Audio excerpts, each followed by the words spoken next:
இன்றைக்கி நம்ம சேனக்கிழங்கு வறுவல் செய்ய போகிறோம். அதுக்கு சேனக்கிழங்க வேக வச்சு எடுத்துக்கொண்டோம், அதாவது அரைவேக்காடு. அப்புறம் மஞ்சத்தூள் போட்டிருக்கோம். இப்போ இதில் 1 ஸ்பூன் மிளகாத்தூள்,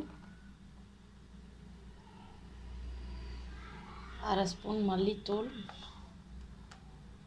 1/2 ஸ்பூன் மல்லித்தூள், கொஞ்சமாக உப்பு, இஞ்சி பூண்டு பேஸ்ட்,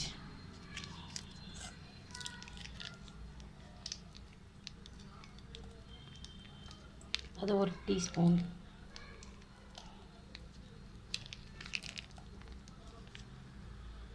அப்புறமா கொஞ்சம் ஃபுட் கலர் லைட்டாக, ரொம்ப போடக்கூடாது. அப்புறம் கொஞ்சமாக ஆயில், 1 டீஸ்பூன் ஆயில்,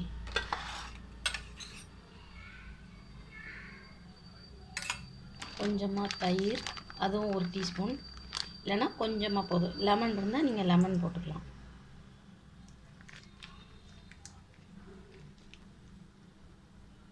இதெல்லாம் பெப்பர், மிளகு சீரக பவுட்ரு, அது ஒரு 1/2 ஸ்பூன். ஏன்னா நம்ம ஏற்கனவே மிளகாத்தூள் போட்டிருக்கோம், அதனால் கம்மியாக போடணும். இப்போ எல்லாத்தையும் இதை மிக்ஸ் பண்ணணும்.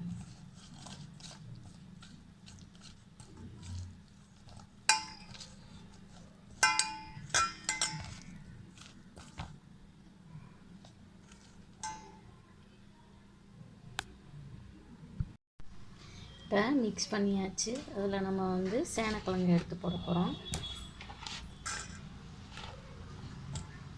உங்களுக்கு உப்பு காரம் தேவையான அளவு போட்டுக்கோங்க. நாங்கள் கொஞ்சம் காரம் ஜாஸ்தியாக தான் சாப்பிடுவோம்.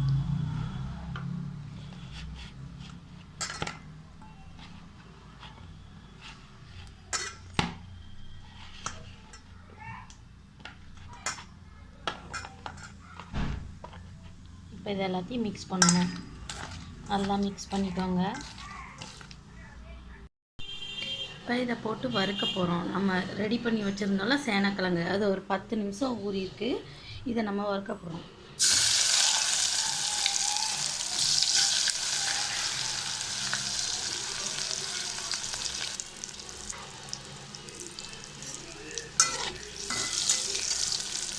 நல்ல மீன் மாதிரி வாசனை வருதுங்க.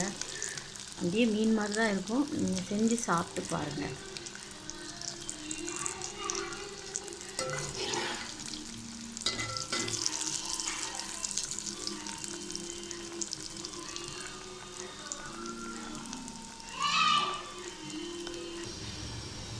பாருங்கள், நல்லா வெந்துருச்சு, நல்லா மொறுமொறுன்னு ஆயிடுச்சு.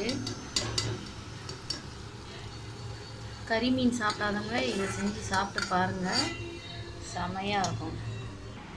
இதோ நம்ம மீன் வறுவல் ரெடி. சேனக்கிழங்கு மீன் வறுவல் சாப்பிட்டு பார்த்து கமெண்ட் பண்ணுங்கள்.